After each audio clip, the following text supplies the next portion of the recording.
I'm George Wrighster. He's Ralph Amsden, and this is the College Football Apostles, people. And we got a lot to talk to you about today. You do not want to miss it. You guys go down, share with a friend.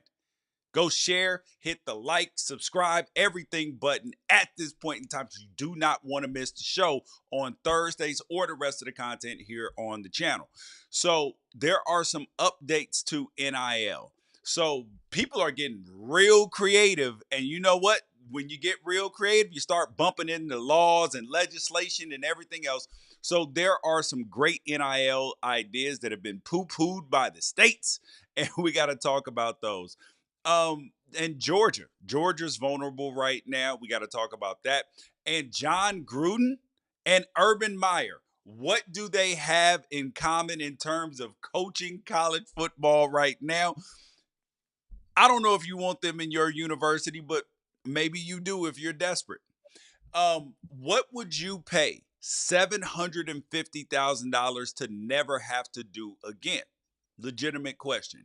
And and then there was a comment by a coach playing Ohio State that is hilarious. It's probably against NCAA rules, but we'll discuss that as well. And then we got to talk about the Calgorithm. And we're not talking about calimony because we told you what calimony was, where Cal gets $10 million in alimony from UCLA in the divorce, even though that they ended up with a new partner that they clearly are in charge of and dominating right now. And of course, we got our game picks. We got the game pick in terms of our contest, and we are going to break down the gambling picks against the spread as well. You guys don't want to miss it. Like, subscribe, tell a friend. And if you want to be a part of the mailbag, make sure that you hit us up at George Wrighster, at Ralph Amsden, or I'm mad at unafraidshow.com.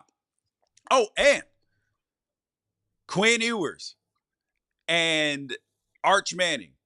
Do we have a quarterback controversy? And we talked about it. Texas fans were mad, but now it's standing at your doorstep, pal. And that's where we'll start today. So Quinn Ewers is out this game, apparently. He missed part of last game with an injury, and Arch Manning came in and looked like the best player on the field against UTSA. Now he gets the start against Louisiana Monroe. And I tried to tell people there are people inside of the Texas locker room and in that organization that feel like that Arch Manning is the better quarterback. And that doesn't mean that they think Quinn Ewers sucks, because Quinn Ewers is an NFL quarterback and will be drafted just like AJ Feely and Joey Harrington when I was at the Oregon Ducks. So, Ralph, if he comes out and he balls out, and we're talking about Arch Manning, against ULM, Louisiana Monroe, and then maybe he gets to start next week against Mississippi State, because you know they're going to roll Mississippi State. But then the Red River rivalry is right after that. If Arch looks like the best quarterback for 3 games in a row and the best player on the field, do you start him in the Red River rivalry? I don't think so, but he has the opportunity to make it tough. And then this isn't just Arch Manning related. This goes for any quarterback in the country. You have the ability, once you have your hands on the steering wheel, drive the car to the best of your ability. Um, I love that this start is coming against Louisiana Monroe, because it gave the defensive coordinator the opportunity to give one of the funniest quotes I've ever seen. The ULM defensive coordinator's name is Ernest Hill. He said, "We actually have some kids on our team who played against him in New Orleans, and a couple guys done beat him already. So they don't hold too much fear against him. They're not going to hold any fear against him coming up here." So uh, I love the idea that it's taking place against a Louisiana school, and that there are kids who played against him in high school.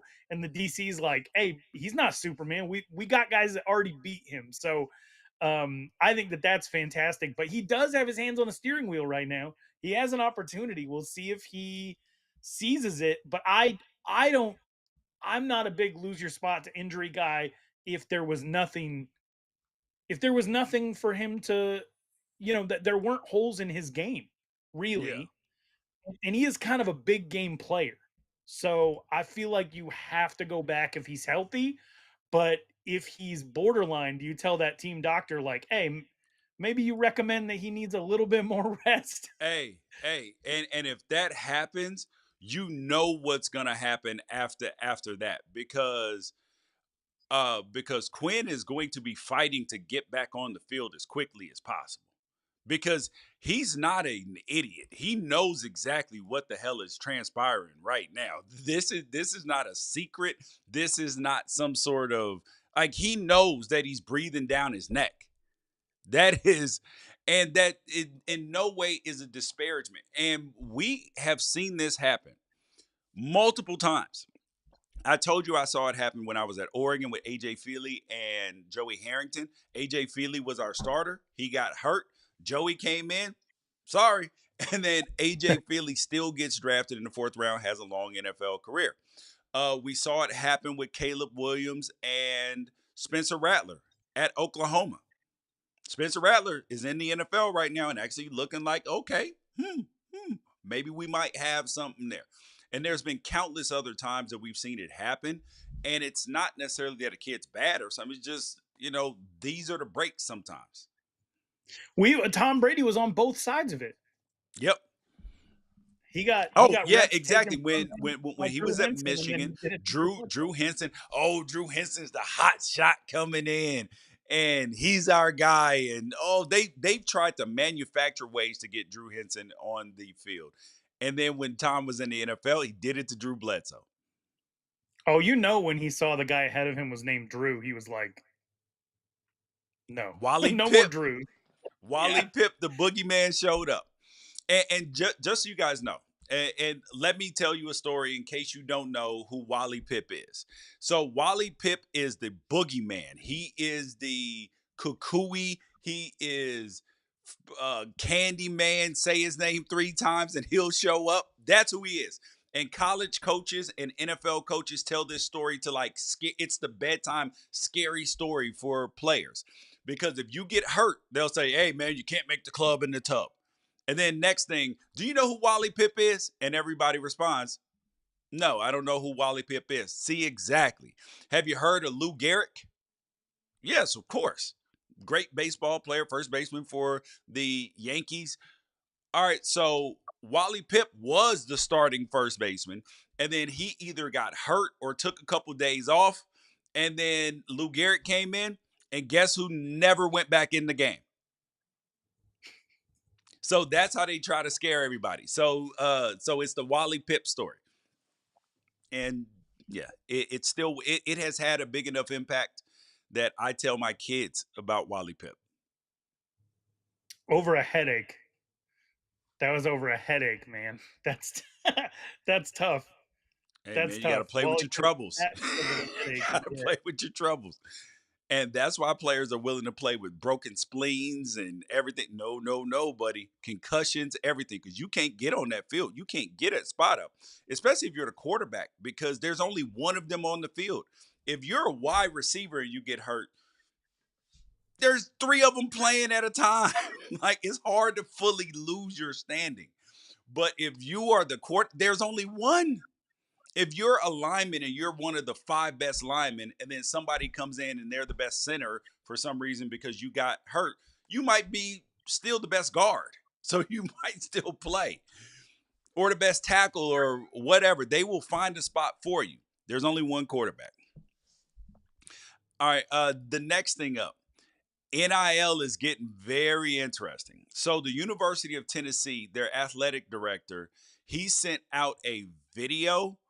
His name is Danny White, talking about their 14.5% increase in the tickets in terms of season tickets and the donations required for the season tickets and the single game tickets. So if you've never bought or had college football tickets to for the it's like a personal seat license. It's your ability to buy the ticket is a donation to the athletic department. So there's going to be a 4.5% average increase on all football tickets And then there's an additional 10% increase on all ticket invoices, single and season ticket purchases, as well as the donations for those seats. And that is the way that they can pay for the college football revenue sharing plan, Ralph. And this is wild to me. Wild, because we knew this was going to happen. This is like a tariff. You know who it gets passed off to? The consumer. Consumer, always, And they're doing it in always. college football for the talent. It's going to be called a talent fee. And do you know who's going to get it next? All the students at the university. That's who's going to get it. It's going to be like a $10 talent fee on every semester. $10 per day, maybe. These numbers they're talking about, they're serious numbers. Have you ever heard of Order 227? Have you ever heard of that? No. Okay, so in World War II, Joseph Stalin put out an order that made being a coward illegal. Okay. So yeah, so Order 227 is what came to be known as the not one step backward order. Because Germany was advancing into Russia. And so Stalin said, panic makers and cowards must be liquidated on the spot. Not Oh, one step backwards without orders from higher headquarters. yeah. Commanders who abandon a position without an order from a higher headquarters are traitors to the motherland. And that's what I thought of when I saw this Tennessee fee increase passing it on to the consumers. They said, hey, not one step backward. No administrator in this school is surrendering a dime. No current construction, because they got massive Neyland Stadium construction upgrades they're doing. The money's not going to come out of that. We're going to continue to ask you for more. We're not taking one step back. We're not making a single sacrifice. And this is something that you and I talked about on this show for years. For years, that the primary reason I wanted to see a revenue sharing model with the players is because a revenue sharing model with the players is the only thing that's going to protect the students. And it's the only Yep. thing that's going to protect the fans, because the slice of the pie that belonged to the athletes for the longest time was office equipment. Yep. It was your pads, it was your bed to sleep in, it was your classroom to sit in. That was your slice of the pie.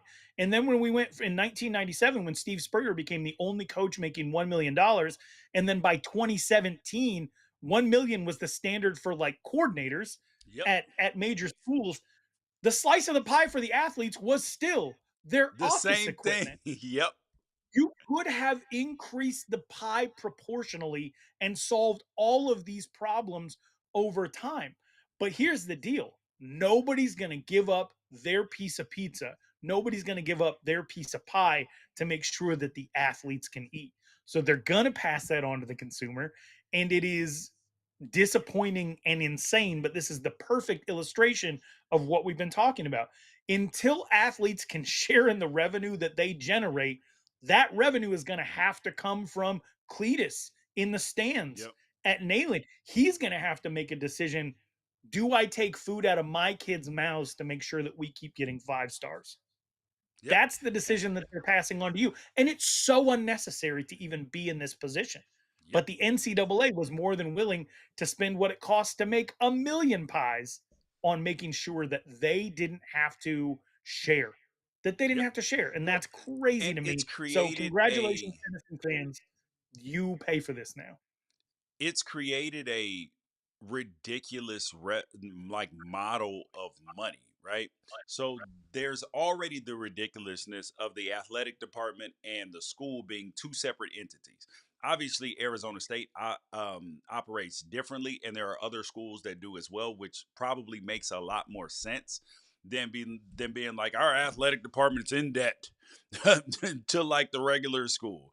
It's and just in debt in perpetuity, and you're continuing to make additional issues that don't need to be solved, and well, that don't need to be created.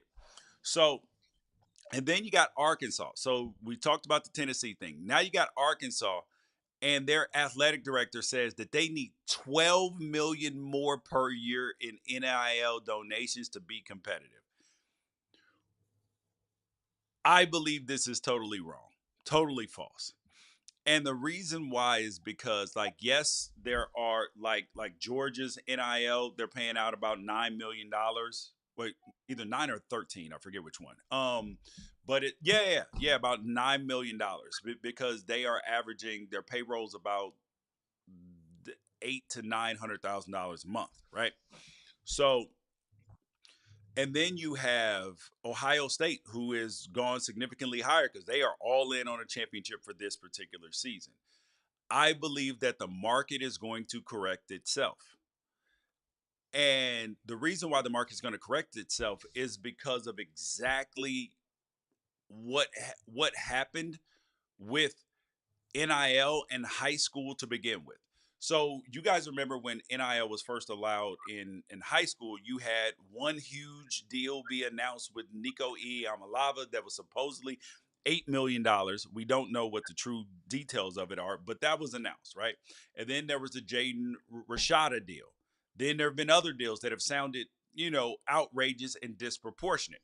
Ralph, how many high school students do you know of or heard of right now getting anywhere close to that amount of money? None. None. None. Because they The figure, biggest offers we've heard are from like trading card companies with like a potential to be a 7-figure deal.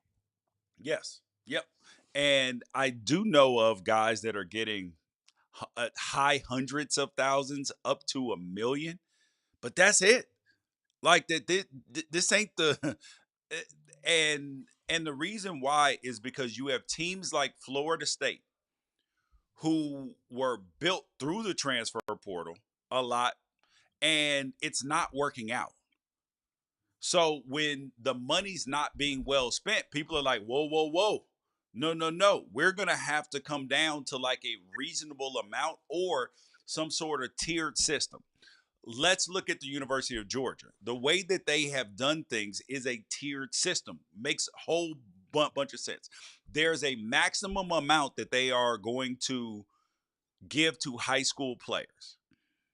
And then there's a maximum amount that you're going to get as a backup, as a starter. Now, I'm sorry, as a backup, third stringer, whatever.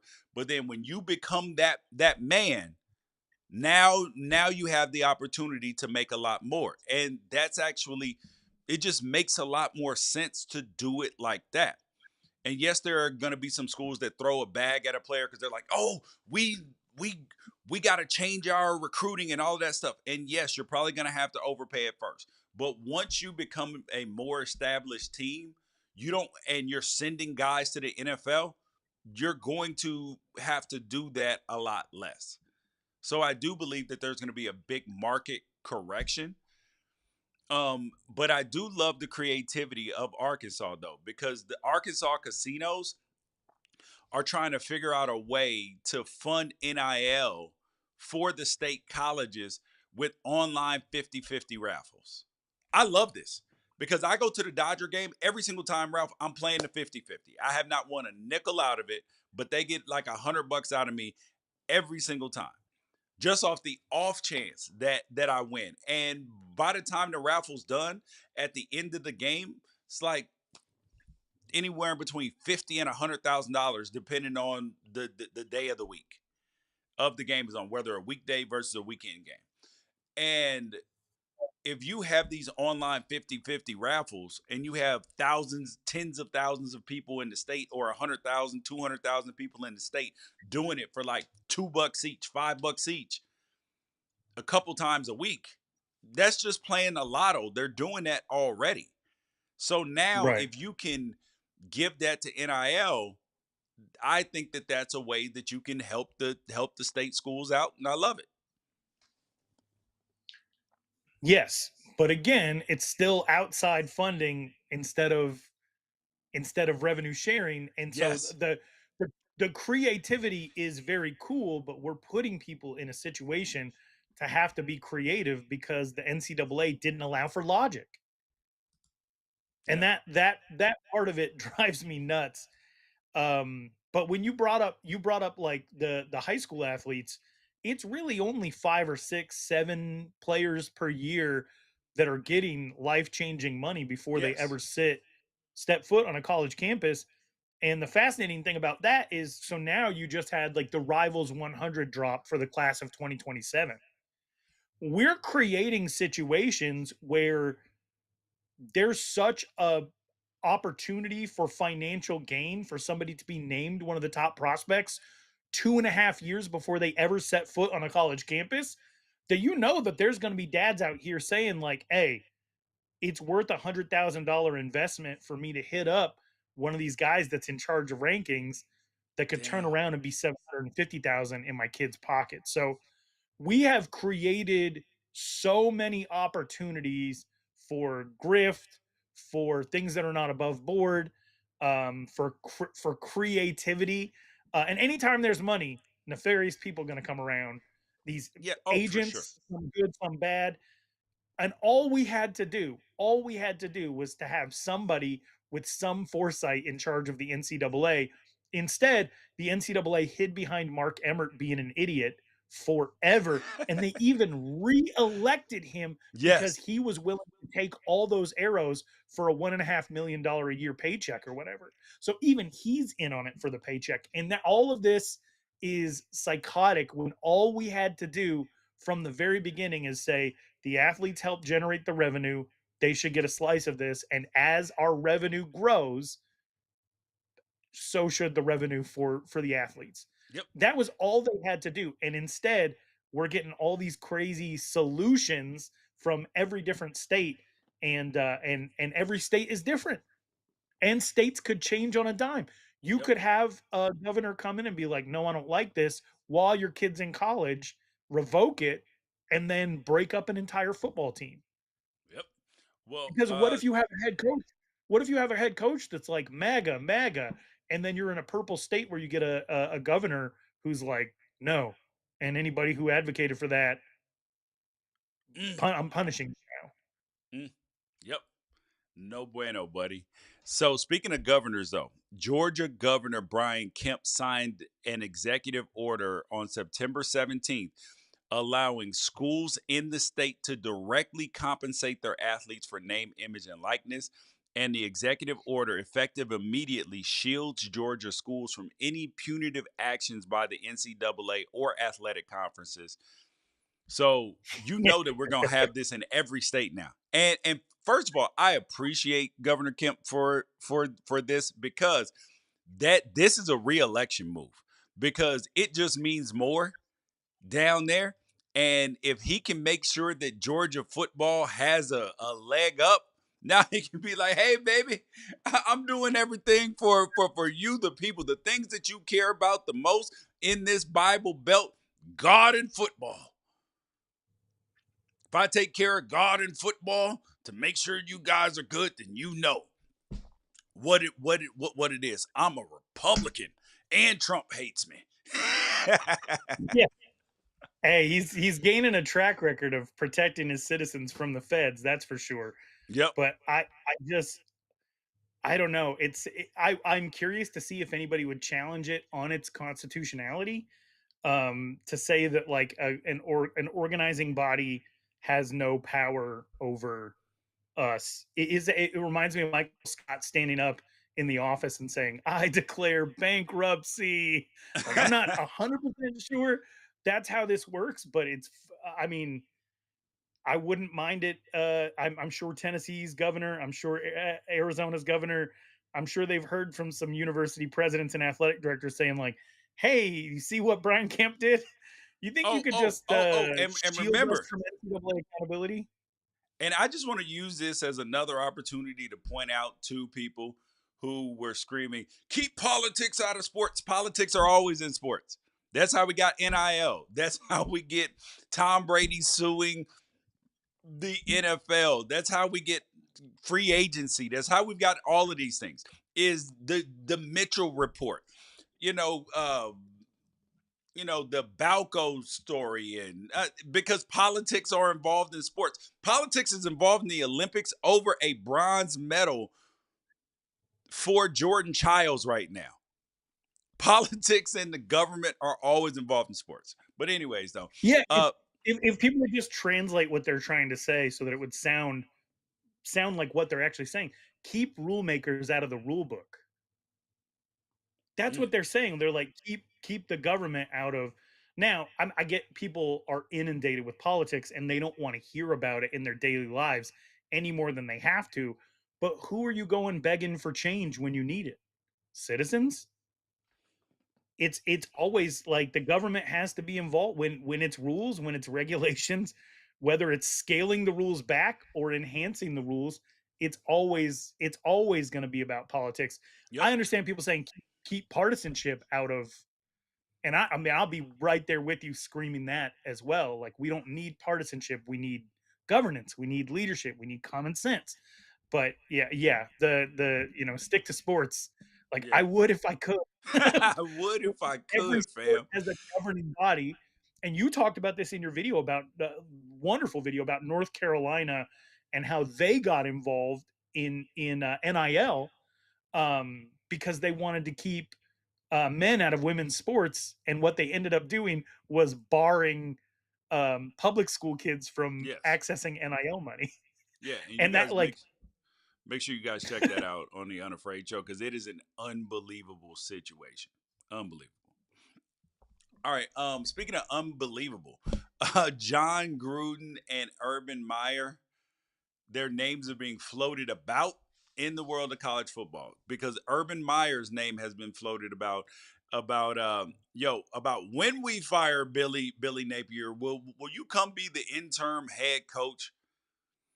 And remember, he was the head coach there. They just did the Florida urban washing on Netflix about the swamp and things that went on when he was there, where they told about 10% of the story. And Ralph, I do not believe, and he said he's not open to return as interim head coach. And we saw that with Bob Stoops when Lincoln Riley left to go to USC. I don't know whether this is Urban Meyer just saying no, or whether this is the university being like, listen, that's not even an option, fam. Which do you think it is? Do you think it's the university saying that, or do you think it's Urban Meyer? when he so this was on the, I don't know, was the not the Cover 3 podcast, but it's the podcast with the guys from the Big Noon Kickoff. Yeah, the triple option. Triple option, yeah. So Urban Meyer's on there. They got Roger Goodell as a guest, which is fascinating because Urban Meyer's tenure in the NFL was pretty big embarrassment. But they just brought up like, hey, there's a lot of people in Gainesville that would love to see you return. And he was very like he just shut it down. He said that ship has sailed. I got a lot of people out there that I want to see succeed, but for me personally, that ship has sailed. Now, Urban Meyer, notorious liar, Yes. notorious liar. And I want to be really clear for any Urban Meyer fans out there. Like, Urban Meyer would probably admit that he has used bending the truth to his advantage in a lot of different situations, such as telling Javon Sneed that Tim Tebow is coming to Florida to be a linebacker. Mm, Right? Like, there's not he, and I think that goes to show you that, and I think I saw Andy Staples talk about this. Urban Meyer knows that his time is probably come and gone, because the great strength of Urban Meyer was building depth. You can't build depth in the transfer portal era anymore. You can't do it. yeah. And he also, under the was allowed to hold kids hostage, tell them anything, make stuff up, go against his Christ follower values for the sake of winning a football game. He was able to do all of those things, and that has been limited greatly in the player empowerment Oh, era. for sure. Uh, For so sure. yeah, They'll be like, Urban, holla at a player when you see him in the streets, man. yeah. So I don't even know if he could be successful. He could cash a check, and people say and do anything to cash a check. But I'm not sure he needs it. I think he's got a good job now. I think he adds to that big noon kickoff crew, He no matter how definitely you feel does. about him. I think he does a good job. I don't see any point for him to come back to a game that has passed him and his tactics by. And that's not a judgment against his tactics. Everybody was allowed to do that. But do you think that his tactics could be successful today? Because I do not. No, no, I don't. Because the second that you tell a player something that's not true, they can bounce, they can tweet about you. Yep. You've gained a reputation in which if somebody even if you're in the right and it was a closed door meeting, like think about how Mm-hmm. many people sided with that player that recorded Lane Kiffin Yep. just because they don't like Lane Kiffin. Like Oh Urban yeah, Meyer's yeah, yeah. And reputation if anything worse. had come out bad about Lane Kiffin during that time that was actually like sketchy, oh, he could have been gone. And there's people like Raiders fans and Tennessee fans who will spread stuff about Lane Kiffin just for fun. Mm-hmm. Nope, Right? you are Like right about that. how many people out there don't want to hear from Urban Meyer ever again? Like if anything was ever a 50-50 gray area thing, he would just be put through the ringer. Or if he showed up to a stadium, there would just be 50,000 signs that said Cayman, Nebraska. It's not worth it for him at this point to put himself and his For sure. players Nope. in that situation. Like, are you going to kick the punter? Like, are you going to bring in Tebow? There's all this stuff. Yeah, yeah. Where's And it's Shelly? gotta be such a like there's so much baggage there that like he's gotta walk the straight and narrow if he were to do it. But speaking of Ohio State and the straight and narrow, Charles Huff. So they're playing Marshall this week. Great preseason schedule, Ohio State. Anyways, Charles Huff, Marshall's head coach. He says like he was talking about Ohio State players, and he was like, "Hey, yo, if y'all want to come over here," he was like, "I love our players. We have really good players, all of that. But if some of those Ohio State guys they want to transfer over here to Marshall, we will be happy to have them. We have what was the name of the biscuit company? He said we have an Tudor's NIL, biscuits. huh? Tudor's biscuits. Yes, Tudor's yes, biscuits. we have Tudor's Biscuits NIL money if you want to come around here." And Ralph thinks that that will then preclude him from taking any Ohio State transfers if they did want to come to Marshall. I'm gonna tell Yeah, you, I it's one of wouldn't those. give a damn. I would make the NCAA tell me no. I'd be like, Hey, well, we're not gonna give take him these. Tudor's Biscuits in NIL. We're gonna give him uh TB's NIL, even though that may Yeah, stand for Tudor's Biscuits. yeah. I mean, it's one of those like take these Tudor's biscuits out of my cold dead hands type situations. But Yes. I was listening to Charles Huff talk, and I was laughing along with everybody else that was watching that. And then immediately I was like, "Oh, this is super illegal, but it's too funny to punish." Yeah. And I'm that way with my kids sometimes. Like my some of the stuff my kids do, if it's funny enough, I'm gonna save the talking to. I'm gonna save the consequences. Like it's very clear that he wasn't being serious, Yeah. but that is the dictionary definition of an inducement. Yep. Hey, If I'm any not mad at Ohio induce players, me, baby. and Like what that would be sounds weird, funny is but if this okay. actually went into a situation where it was having to be litigated or whatever.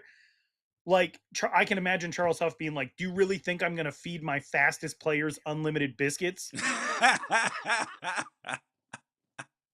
That's Do a you think good I'm going to point. turn a 4-3 into a 4-6 over some biscuits?" Mm-mm. No, no, no, buddy. It was a joke. So you're saying it was Yes. a joke. All right. Yes. There is no joke about what was going on at Ole Miss because Ole Miss beat uh Wake Forest 40-3 and then found out that their 2025 game against them got canceled. And honestly, and that puts Ole Miss in a situation where they may have to apply for a waiver because they don't have a Power Five non-conference game. And you know what? I don't give a damn because you shouldn't be playing 9 Power 5 games to begin with. You should be playing 10. You wouldn't be in this situation, Lane Kiffin and Ole Miss, if you didn't schedule like garbage, and because you tried to find an easy non-conference game in Wake Forest. That's what you tried to do. And then you got 3 other non-competitive games. Ralph, will you look up the rest of their schedule for this year while I'm ranting on this for Yes, sir. 2025 for in their non-conference? Because so Wake Forest paid the reports now are $750,000 to get out of that game and then go take a home and home with Oregon State. And because they're like, we're not that good right now. Like, let's get a game that's competitive, but that we can potentially win. And Wake and Ole Miss is like, where's our game? Go to 9 conference games then, and then find another game. And Lane Kiffin's like, well, how are we gonna find a game? Everybody's already scheduled up. So this is exactly why college football needs a commissioner, because there should not be games scheduled years upon years in advance, especially now. There should be consistent uh there should be consistent competitive scheduling year in and year out. Like, You want it NFL style where the bad teams get the last place division guys all play each other, first place all play each other type deal. well, yes, correct. But then so you play another in the NFL. You play 2 other divisions, plus you end up playing like teams that finished where you did last year too. Love it.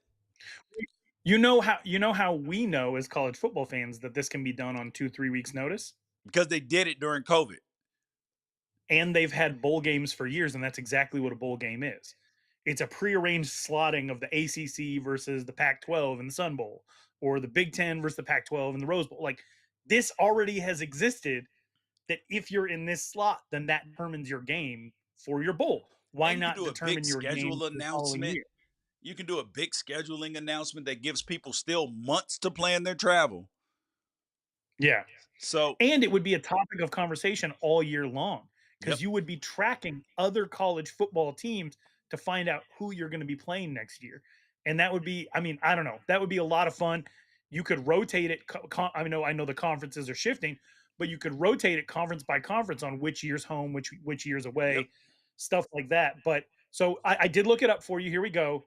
This is a tough one. 2025 Ole Miss football. Georgia State in Oxford. Tulane in Oxford. And then this is the big one. This is the risky game for them.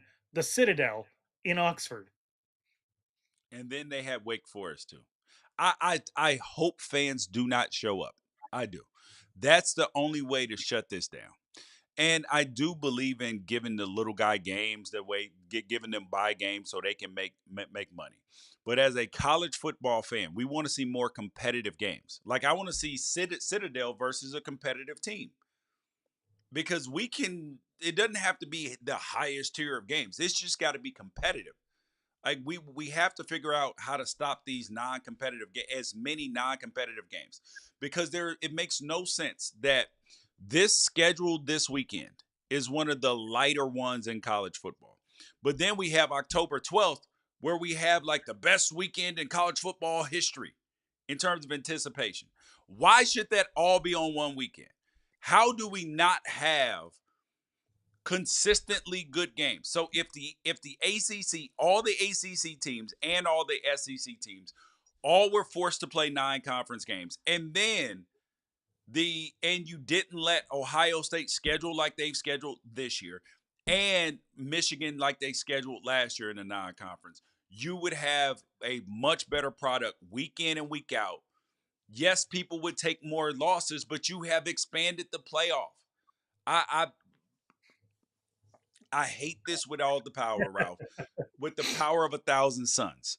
And Buy, we ga- buy games are dirty work anyway, George. Like, you're telling me I'm at the Citadel. I'm 6'3", 265, and you're telling me I have to go block Walter Nolan to fund my coach's contract. Yes. Yes. Yes. Jeez. But it's an opportunity for you, though. It's an opportunity for you to go to the NFL. An opportunity to walk with a limp starting at age 45 for the rest of your life. Hey, but you might get to cash in though too. Maybe, yeah. If you block him good enough, then maybe Ole Miss will come and get you. You play on their team next year. But I don't know. That's a tough one. I've never loved the idea that players have to put their bodies on the line against much better players in order to help their school meet budget. That's just another reason why I've always thought that there should be a revenue share model, because that's like human shield type stuff. Yep. We say we care about player safety, but we let Tennessee Tech play Alabama 1 week before Thanksgiving. Yeah. Come on, man. But okay, so the question is, what would you pay $750,000 to never have to do again? Because that's what Wake Forest is paying to get out of this game.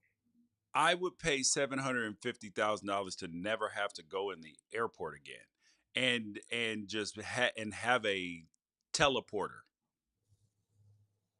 That's what I would pay. Okay, That, so no more so air travel. yeah. So no travel anywhere. So I can just walk into my teleport machine in my living room and just pop up wherever I need to pop up. Okay. That means I wouldn't have to drive on the freeway, in traffic, nothing. I would pay $750,000 for a teleporting machine. You know what else Okay. I would pay $750,000 for? I would pay $750,000 to never ever ever to be able to eat anything that I want, whenever I want, whatever time I want, and look like Shannon Sharp. But have no health issues too. So like my cholesterol couldn't go up, I couldn't get high blood pressure, nothing like that. I would pay $750,000 to never have to sleep again, because I think that's probably the only way I'm going to make $750,000 in order to pay that. I'm going to need that extra 6.5 hours a day in order to pay for the service. Yeah. Oh my God. Yeah, dude, not sleeping would be miserable. I would love it. Love it. I enjoy sleeping, and okay. So how about $750,000 for not the need to have to sleep? That's what I'm saying, is to never be tired. Okay. Yeah. Yeah. Just be awake and miserable for the rest of my life. Just drag Exactly. in a Exactly. state of sleep psychosis. No, man. I resent that I need sleep. I hate it. It's I've had insomnia my whole life. I get FOMO so bad. I'm just like, something is going on in the world and I am missing it. And Oh so my yeah, I God, don't that sounds I I'm horrible. it's not great. I don't enjoy it. I would rather not have the problem by leaning even further into it and just not needing to sleep at all. I don't desire a healthy sleep life. I just want to get rid of the desire to sleep completely. All right. We got a lot of really good games this weekend, and we're gonna talk about those. And the first game that we got up, so we got Tennessee at Oklahoma. Now, let's go back to the year 1939. And I know that nobody watching this was alive in 1939, because that would make you damn near 100 years old. What would you be? 85? Yeah, you'd be like 85 years old. And yeah, so Germany invaded Poland. Gandhi was starving himself to free India. Lou Gehrig retired, and the Wizard of Oz dropped. And it is also the last time that Tennessee beat Oklahoma. Now, all that might change this year behind the arm of my guy, Nico Iamaleava, which whole nother drama out here in Southern California with his brother Madden. It's more surrounding his pops, but they snatched him out of Warren High School, which Nico went to. and now he's at Long Beach Poly trying to be eligible. Mind you, he already played a couple games for Warren, but the dad fell out with the coach again, and now he's at Long Beach Poly. And remember, Nico left Warren, went to Long Beach Poly, was going to go to Alemany, but then ended up back at Warren. So this time he snatched them out. Their daughter's a high level volleyball player too. She got snatched out of school, but that's a whole nother story. Y'all can Twitter that one. I didn't mean to go off on a rant, but anyway, so you got Oklahoma playing against their former offensive coordinator Josh Heupel, and between Nico and Josh, like we might be looking at a T. Martin, Phil Fulmer national championship situation. Maybe not this year, but next year they gonna have a real shot. And on the other hand, you got Oklahoma because I like Brent Venables, but Ralph, would you say so? They basically pushed. Like nobody was mad about Dylan Gabriel leaving. They basically pushed Dylan Gabriel out the door, who's at Oregon now with the highest completion percentage in the league.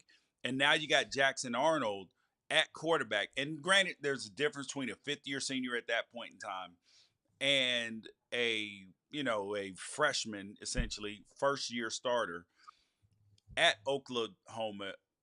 Did they make the right move? I think for the future of the program, probably, because at this point you're having to make decisions on, do we lose our backup, which means, do you sacrifice a high floor for a high ceiling? Does that make sense? So This feels do like we firing. Who did Tampa Bay fire? What was it? Raheem Morris. They fired Raheem Morris, I think, while he was doing a good job to hire Dirk Cutter. Yeah, but so it's like this in Deal or No Deal, right? So in Deal or No Deal, you get an offer for 350K. Okay. That's money in hand. That's money in hand. But you have the $1 million case left and you have the $1 case left. So that's a situation you're in. Like, you don't want to lose $1 million, but you don't actually have $1 million, right? Um, What are you doing in that situation? I'm taking the 350K because it's a guarantee. And so I think a lot of these schools are having to face the fact that, like, our floor will drop out if we lose our backup quarterback. We'll lose if Dylan Gabriel was to get hurt and there's no Jackson Arnold there, then we lose the ability to even compete for a college football playoff spot. And now you can afford to lose a game or two in the regular season because the college football playoff includes 12 and then ultimately 14 teams. So you are going to always opt for the higher floor rather than not having a floor and walking the tightrope of, because depth has been taken from you. The Yeah. unless you bring in a quarterback who is comfortable waiting their turn, like an Arch Manning, you're going to be in a position where you lose your 5-star recruit if your senior uses up his entire eligibility. So you've had schools have to make this decision, like Kansas State, and like Oklahoma, and it's tough because then you watch your guy go off and have a ton of success in a situation that's maybe better for them, but you don't want to have the bottom drop out on you. You don't want to get stuck with that $1. So you're going to take the 350K. And I don't blame Oklahoma for it, but hindsight is going to be so annoying for all of these schools that go through this Oh my every single gosh, time. dude. Kansas State with Will Howard might be looking at that. You might have there's a few schools that could have buyer's remorse at this point in time. But this Oklahoma team is the same team that struggled with Houston and Tulsa, who had the opportunity to beat them in the fourth quarter or at least take a lead deep into the fourth quarter. And they didn't. Oklahoma's defense held up. But with Tennessee, who's been scoring a lot of points, their defense looks really good. Ralph, I just don't know if this is only a 7-point spread, and so we're not going to pick the spread, but we will pick the winner. I like Nico. I do believe that he's going to turn the ball over this game like he did against NC State where he had 2 picks. Just because he's a first time starter, and I think that Tennessee's good, and they will beat they're going to beat Alabama or beat somebody like that this year, who's a really good football team. But I think that this is the game they lose, Ralph. You think that this is the game Tennessee loses? Yes, Oh yes, wow. yeah. Okay. I think it's going to I'm be a on the hostile environment, and um, even though Tennessee's really good, I think that like some of these teams have to find losses, right? Because they're all not going to go undefeated. And I don't think that. And then being that I believe that Tennessee, with their schedule, right? They have Oklahoma, then they got Arkansas, Florida. They're not going to lose to either one of those. They got Alabama. They could lose to Kentucky, I guess technically. Not losing to Mississippi State. Then they got Georgia, UTEP, and Vandy. So there's only a couple spots for them to lose games. And I actually think that they're either going to beat Bama or Georgia. So if they beat Bama or Georgia, they got to find losses elsewhere because this is a young team, young quarterback. I'm younger quarterback team. So like they got to find losses somewhere, and I think that this is the spot where I can find one. maybe the one thing that Oklahoma has going for it is they're surrendering 2 yards per rush this year. The competition hasn't been great, but I'm more afraid of Oklahoma's inability to score. I think Yeah. if Tennessee finds a way to score 40% of their season average, which is like 66 at this point, then you're talking about a team that gets to 28 to 30 points. Do you think Oklahoma can score 28 to 30? I don't. So maybe they don't cover, but I'm going with Tennessee. All right. Um. mm, mm, mm. But we are going to be interested to see how that boy Cedric Bailey plays on the defensive end. Um. So next game up, we got Georgia Tech at Louisville. This is a game where Georgia Tech pushed Louisville to the limit last year. They had to score 16 points in the fourth quarter just to win a 39-34 game. And you look at what Brent Key has been able to do with this yellow jacket offense, and you're just wondering when you're going to get a chance to see this season explosion on defense and on offense as well. And in that game, they actually got explosive plays on out of the pass game and the run game. And this year, is quarterback Hayes King is a year better. And I don't know, Ralph, if we are going to like. I'm confused about this game a little bit because Louisville's offense, they have been offense first, but this year it feels like that and it looks like that they're playing better defense. They're only 2-0 so far, but they've played App State, Austin P and Jacksonville State. And this year, Ralph, whenever we've seen teams that weren't playing good competition yet, as soon as they run up into good competition, there's a problem. Mm-hmm. So and Georgia Tech has at least been tested by Power 5 opponents. They lost a game to Syracuse, and that obviously they weren't going to go undefeated. But this feels like a game that they can absolutely win, even though Louisville is favored by 10.5 points. Yeah, I'm not sure that I love the spread, No, but that spread is tricky. Oh, that spread looks wild.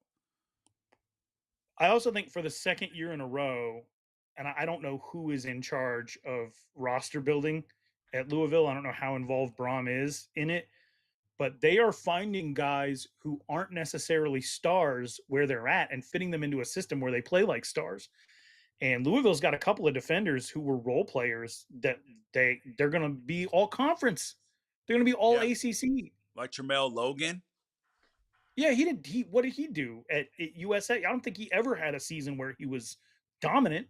No, and Right? now he's one of Never. the best pass rushers in the ACC.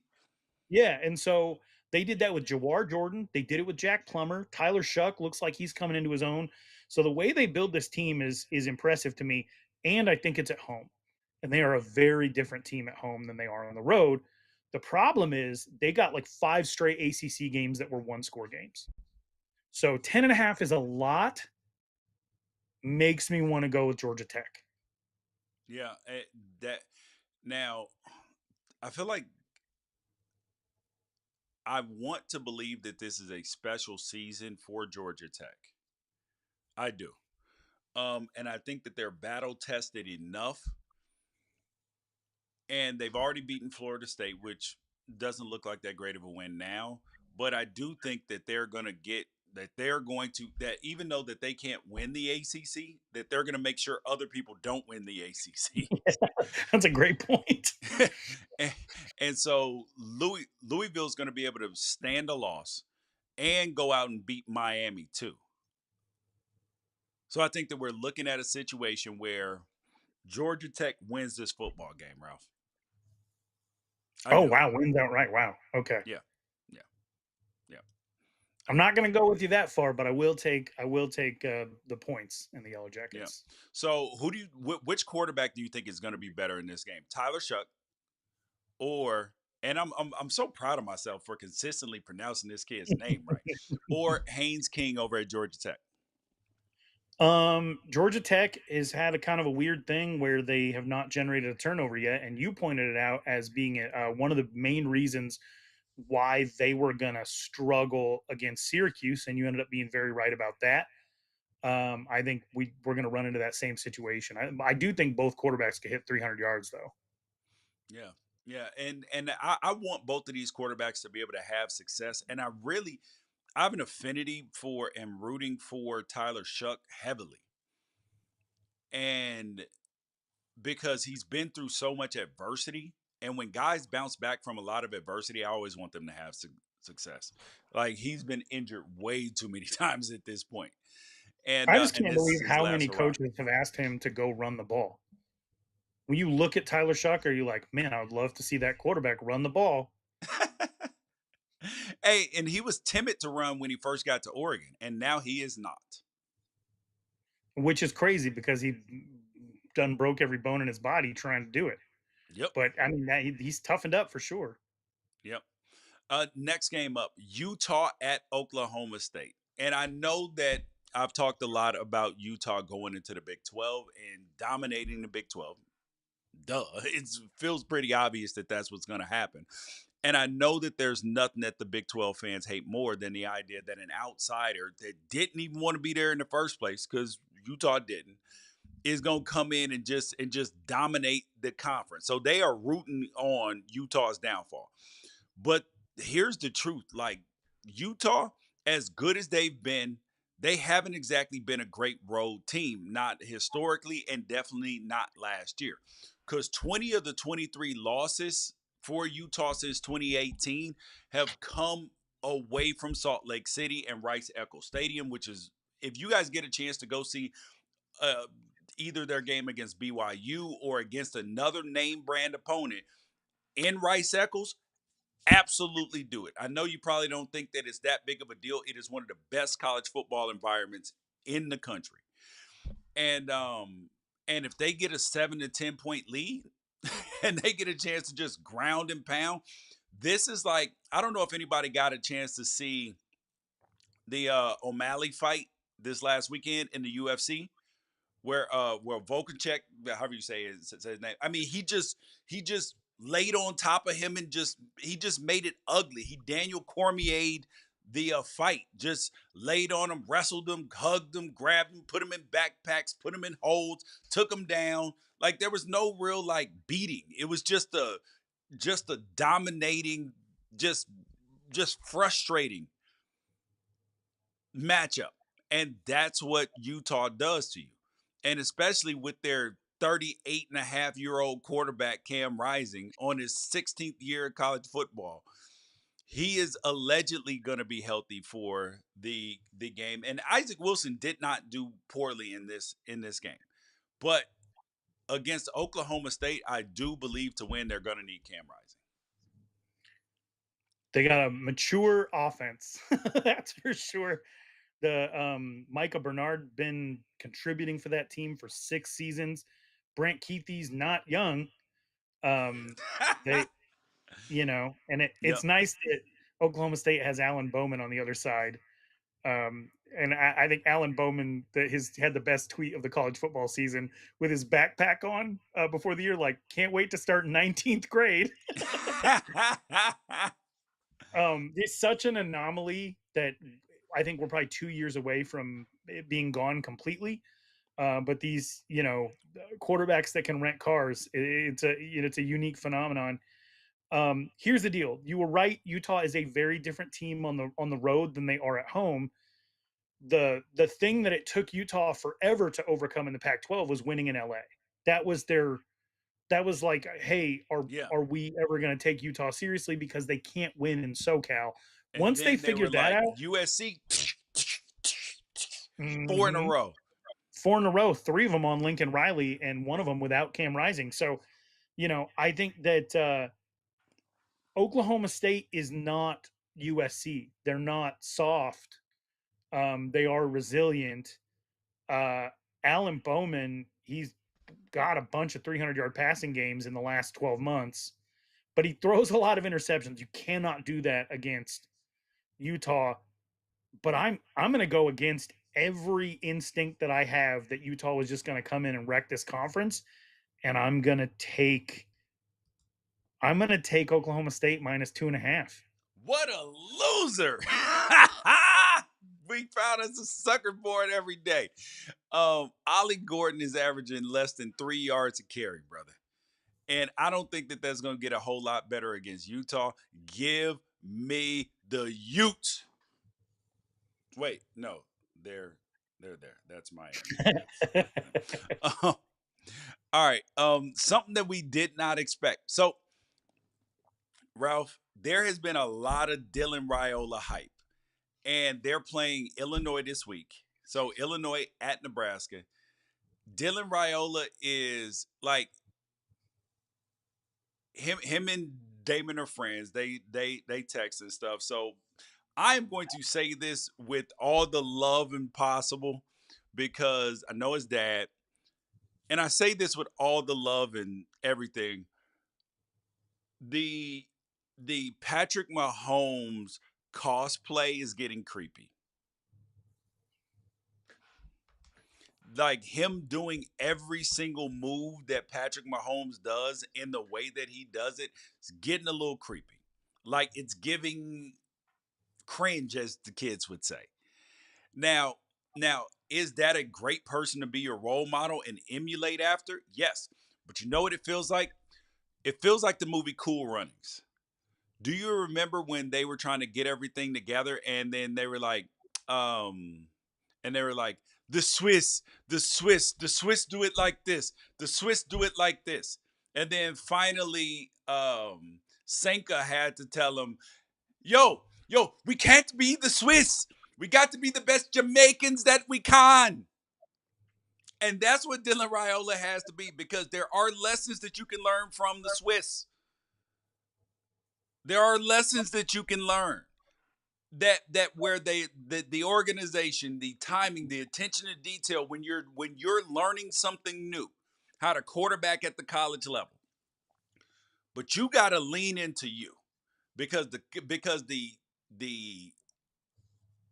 Patrick Mahomes cosplay is only going to backfire when you're not Patrick Mahomes.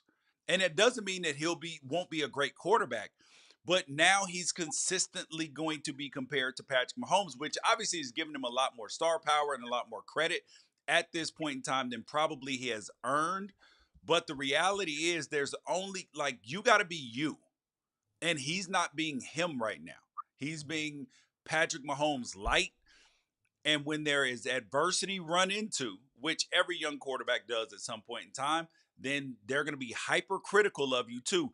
You ain't Patrick Mahomes. It's going to take a turn whenever it goes poorly because at some point in time for every quarterback, they all go through struggles. I'm going to, and I haven't been as high on Dylan Raiola as most people. Yes, correct. I'm going to defend him on this one. You should never protect a kid from future embarrassment. Never. There's a whole generation of running backs that are sniffing their fingers after touchdowns that are going to look back on their highlights and be like, "Oh wow, I was a moron." Yeah. Like there's the get the strap thing, which I thought until or the strapped up, I thought until like 2 months ago that they were sheathing swords. That's what I thought every defensive What? back in America was doing. You thought Yeah. they were sheathing swords? Yes. No, dude, that's like a seatbelt. You strapped up. Yeah. But like you put a seatbelt on another man, I don't understand the celebration. Like it's never looked cool to me. And Oh, I know that in 5 years they're gonna look back and be like, what? Why? oh, Ralph, have you seen this one now? I'm gonna show you. Oh my gosh, showing the piece. Yeah. I like that one. I like that one. I'm in That's on that funny. one. Or Showing the strap. there's a whole there's a group of kids from like 2016 to 2021 that in every single family photo they're exposing their lower gun. And every single time I saw a kid do that, I was like, "Oh I hell have a yeah!" bunch Like, of photos of my kids of Caden, my 13-year-old, doing that. yeah, and I'm And like, now "Yeah, he just that, be like, I'd be like, "What are you throwing up? Are yeah, are you are you the are you the Woodland Hills gangster? What are we doing?"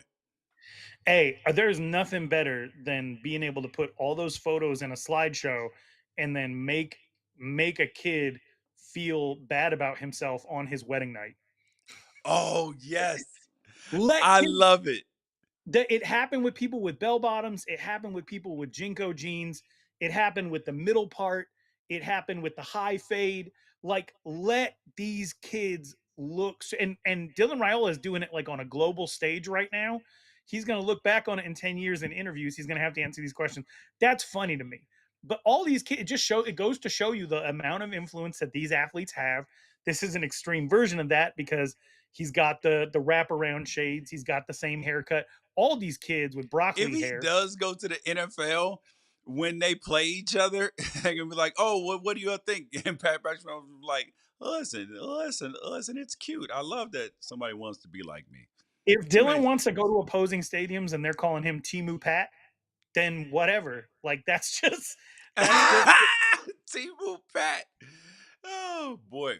But this Illinois team that they're playing against only has 5 sacks through the first 3 games, but they pressured opposing quarterbacks to making bad decisions. They got 6 interceptions so far. And Brett Bielema, who is mad at me right now, Ralph, like actively, where because it was a year ago, uh I got reached out to by their SID about wanting to hop on a phone conversation because he didn't like something. No, it was his first year in Illinois when he called his team terrible and all of this stuff. And I was like, this is wrong. So he still hasn't reached out. But Brett, I'm here to talk, fam. No hard feelings, but his head coach, but his quarterback Luke Altmaier, he's shown he can run a little bit. And when I'm looking at this game, Ralph, I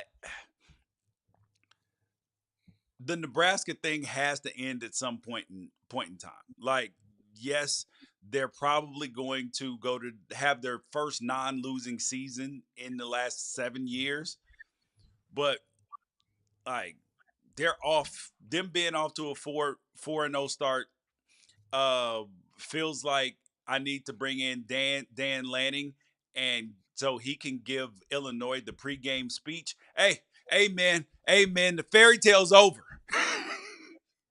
The fairy tale's over. Illinois for the win. oh for the win. Wow. Yes. What's the spread on this? 7? I will pull it up now. Seven and a Um, half. okay. Give me Illinois to cover, but you know how I am. If I say something before the season, I got to ride with it. Even if I get new information, I will just get embarrassed by sticking with what I said. I believe Nebraska is going to go into that Ohio State game 7-0. I think they're going to get so much hype over that. So I do think they'll win. 7 is a lot. Give me a field goal. I think Luke Altmaier's ability to run and their ability to pressure Dylan Raiola like no one else has so far will keep this game close. But it is in Lincoln, and I think they get a field goal win. This is the best defense and the best team that Dylan's faced. He gonna run into some problems in this game. All right. Next game up, Michigan. Well, USC at Michigan.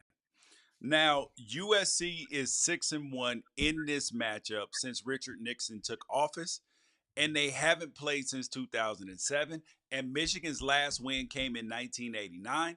But now, thanks to realignment, we're gonna see this game about 6-7 times a year. I'm sorry, every decade. I was like 6-7 times a year. What the hell are you talking about, George? But the most interesting part about this game is what Michigan did, because they made the change to Alex Orji at quarterback, who people thought was going to start the year. They started with Davis Warren, and last week, Ralph, they made a change, and he completed every single pass he threw. 3 were just to the other team, but he was 11 for 14. And he has 6 picks through their 3 games against, obviously, last week. And then they played Texas before that, and then Fresno State before that. So he's got 6 picks already, and 3 of them came last week, even though that they were able to win the game by double digits. And Alex Orji, being that they started Davis Warren, and we know what kind of the knock on Alex Orji was, I don't think that they believe that they can throw the ball at a high level with Alex Orji at quarterback. And D'Anton Lynn has this USC team looking much better. But they were playing against Utah State, who lost their head coach. Like, that team is a disaster right now in terms of organizationally, and they'll be back, but it's going to take a minute to regroup from the coach leaving last minute, transfer portal players. It was already going to be a tough year, but now it's even harder. And then their first game was against LSU, and LSU's defense is hot garbage. Offense is a little inconsistent too, because their tackles that were thought to be first round guys are not playing like first round talents right now. So I don't like, even though LSU's ranked higher, I don't think that they're as good as their ranking is.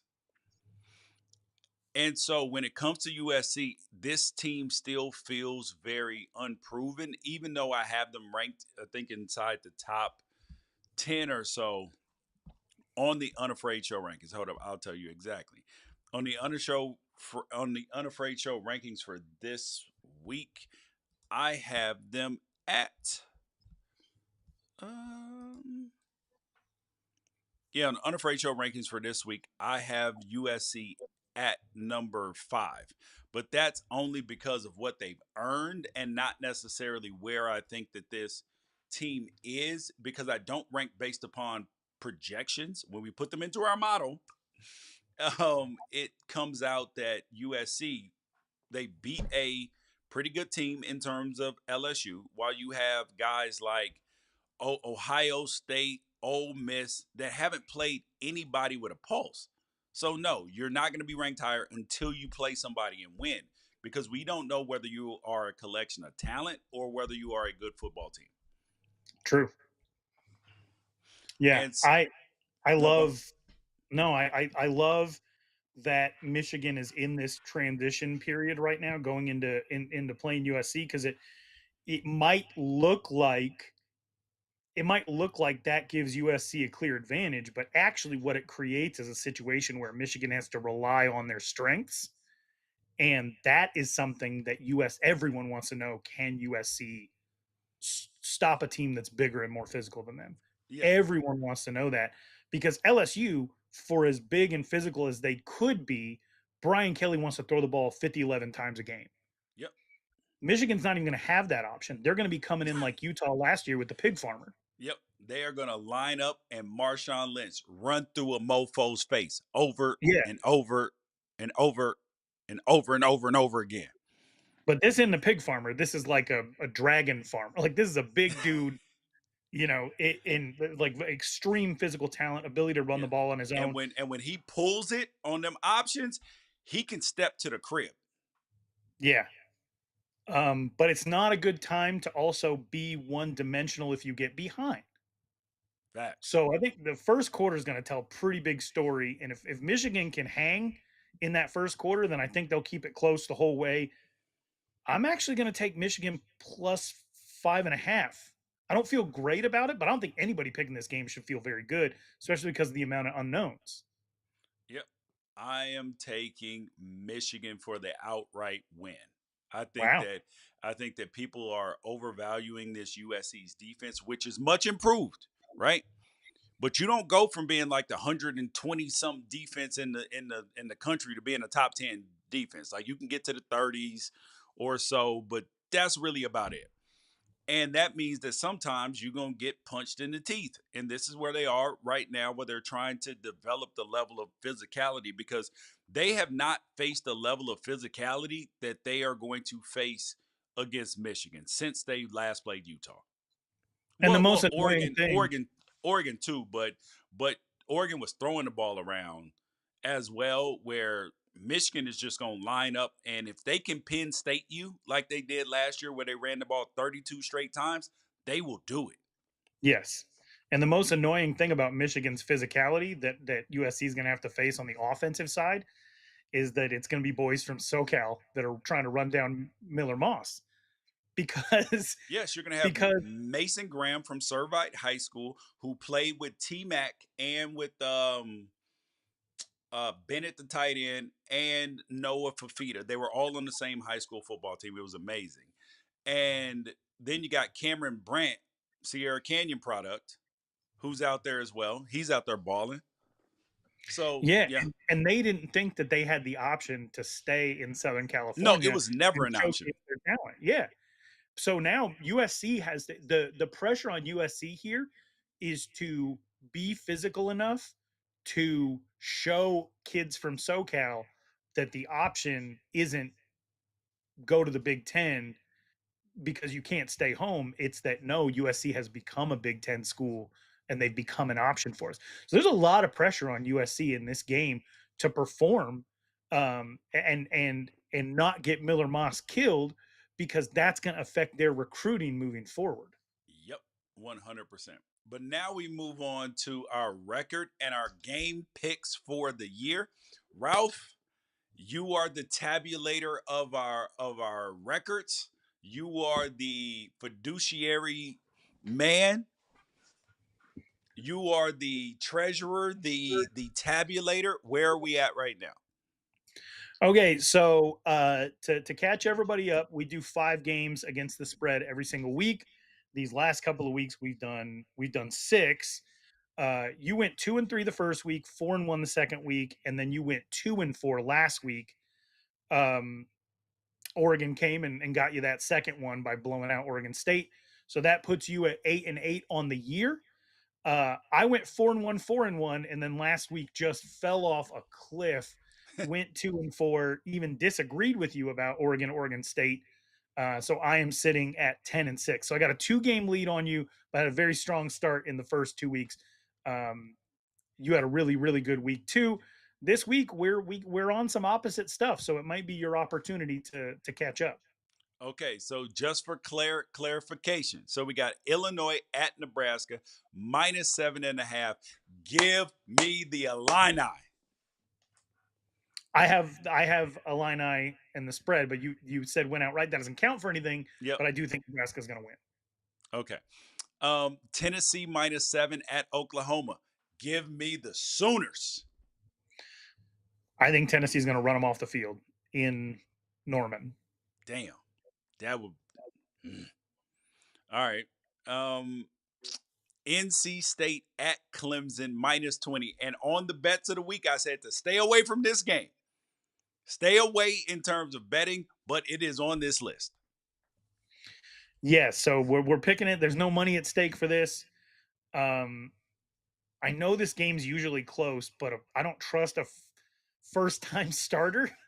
I don't. So I'm actually going to take Clemson in the 3 touchdowns. I'm gonna take Clemson into 22. That's Uh, wild. yes, and it's not like I like Cade Klubnik. I just think NC State is not very good. Yeah. I think you're right. This quarterback might be better suited for this offense, but in his first start, he got to be at Clemson. I don't know. Yeah, He's yeah, a that's big rough kid. He's because like, Clemson's defense is still good, and that Georgia game was a lot closer than that 34 to whatever it was score 34-6 maybe 34-3. Yeah, it was a lot closer than that.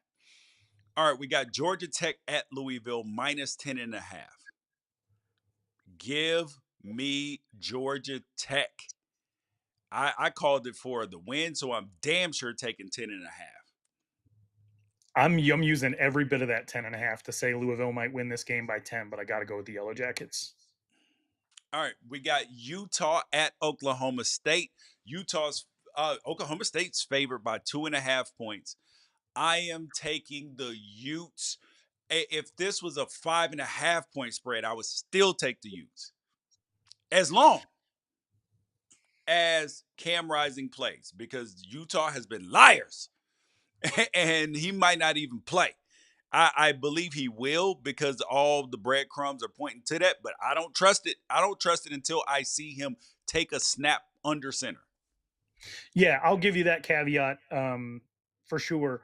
However, 20 of the 23 Utah losses since 2018 have taken place on the road or away, not necessarily on the road, but neutral sites or away from Salt Lake completely. Yep. They are not a team I trust on the road. They are a team that I believe will absolutely dominate in Salt Lake and they'll steal a game or two on the road. I just don't think that this is going to be one of them, especially if Cam Rising's not 100% healthy. So I will take Oklahoma State minus 2.5. Mm. Michigan, USC at Michigan minus 5.5 points. USC, oh no, excuse me, USC is favored by 5.5 points. And this game's in the big house. Who are you taking, Ralph? This game's in the big house? Yes. Oh, I thought this game was in SoCal. I know. And it yeah, I had to look a couple of times because I noticed when I said it earlier, you kind of look like did he messed up. Mm-mm. Oh no, that's my bad. Then I feel even better about Michigan plus 5.5 at home. Yeah, I got Michigan. I think that they are going to be mad, embarrassed after that Texas loss. They actually have a head coach with a contract now. Might have all sorts of clauses in it, but he got a contract now. Give me Michigan for the win. Oh, I okay, don't straight up. need no damn points, but I'm taking them though. Well, let's hope that this doesn't get clipped and make us look stupid because people could take quite a few clips from last week and make me look like a moron. Hey, happens to everybody, man. Happens to everybody. Now, now we have our over under contest because we have an update. And Ralph, can you explain to the people how the contest works and who we had and everything else? Yeah, so about 4 episodes ago, we had an overrated, underrated draft for the season. You got to pick 3 teams that you thought were overrated and bet against their Vegas win total. So every single time that team loses a game, you get 5 points or 3 points. Every time that team loses a game, you get 3 points. And then you get to pick 3 underrated teams. Every time those teams win, you get 3 points. And then at the end of the year, uh, if anybody finishes a game above their projected win total, so let's take Arizona State, for example, they're currently 3-0. Their predicted win total was 4.5, right? So for every full game they go above that, so if they get to 6 wins, you're going to get 5 points for each full win they go above that. So the 5 point stuff will come at the very end of the year, but just for wins and losses, we get 3 points each. Each drafted 3 teams um, that we thought were overrated and 3 teams that we thought were underrated. So early in the season, and I'm going to give an update on what those teams are I am right now. toast, So bro. You are going to win with the Arizona State pick alone, and I'm gonna lose based upon that damn Florida pick. I'm getting some help too from the Pitt cardiac kids behind Eli Holstein. But your 3 teams that you thought would be overrated this year, Clemson, so you get 3 points for every Clemson loss. Their Vegas over under was 9 wins. Kansas State, you get 3 points for every Kansas State loss, and Iowa, you get 3 points for every Iowa loss. So you I got feel 3 good points about for every that one. loss I to feel Iowa good about State. that one. And then your underrated teams were Texas Tech, who you stole from me, Florida, and UCLA. So for every win that Texas Tech, Florida, or UCLA gets, you get 3 points. My 3 overrated teams I thought were LSU, Florida State, and Michigan State. I am Oh my cashing in on Florida God. State right now. Not Michigan State, Michigan. So for every Michigan loss, I get 3 points. For every Florida State loss, I get 3 points. For every LSU loss, I get 3 points. Oh my God. And then my underrated teams were Arizona State, Pittsburgh, and Stanford. And I've been doing pretty well so far on those 3 picks. God, I'm terrible at this game. We're going to have to find a new game by halfway through the season. We're going to have to redraft. It's going to be a blowout. It's a bad first quarter of the season for you. I'm currently through 3 weeks, including 0 week. I am currently leading you 36-18. Very much on the back of Arizona State, Pittsburgh, and Florida State. Like those 3 teams have scored for me every single week. Ralph, and Florida State's going to score again when they lose to Cal this weekend too. Yeah, so that's our current update on the overrated, underrated contest. Oh, I've built a big lead. Yes. And UCLA plays LSU this weekend in Baton Rouge. Oh, God. This is just horrendous. But anyways, you guys, that is college football apostles. I just ended on just such a negative note. It just took my whole energy down. You guys, peace out. Catch you guys next week. Share with a friend. Tell a friend about the show.